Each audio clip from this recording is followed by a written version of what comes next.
রমজানে মৃত্যুবরণ করলেও এই দুইটি কাজের জন্য মানুষকে কবরে কঠিন শাস্তি দেওয়া হয়, তবে কোনো বড় বড় গুনাহের জন্য নয়। এই তুচ্ছ দুটি কাজের জন্যই মূলত রমজানের সময় কবরে আযাবের ব্যবস্থা করা হয়।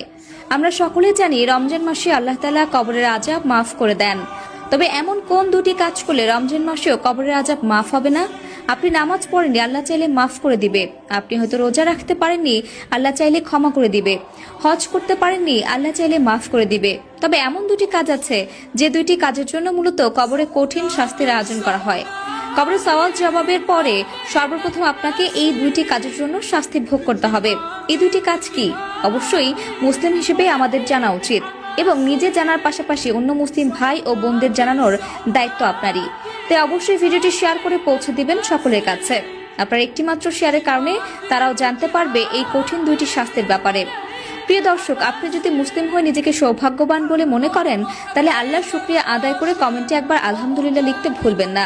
তো চলুন বেশি কথা না বলে শুরু করি আজকের ভিডিও।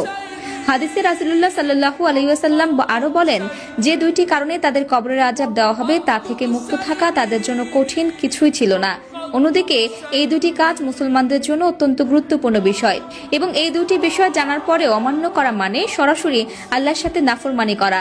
তাই প্রত্যেক মুসলিম নরনারীর জন্য এই বিষয়টি খুবই হালকা নজরে দেখার কোনো সুযোগ নেই। বস্তুত পবিত্রতা ইমানের অঙ্গ।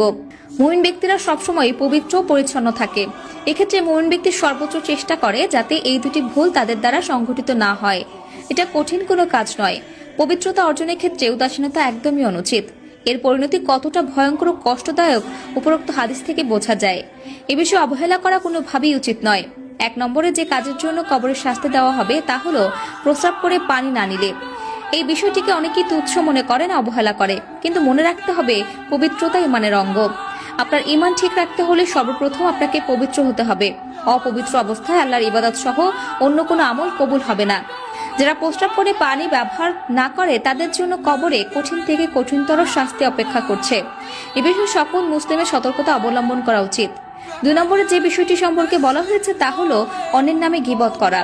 যে ব্যক্তি একজনের কথা অন্যজনের কাছে বলে বেড়ায় এবং ঝামেলা বাঁধিয়ে দেয় তাদের জন্য কবরে ভয়াবহ শাস্তি অপেক্ষা করছে এবং এই শাস্তি তাদের একান্তই পেতে হবে।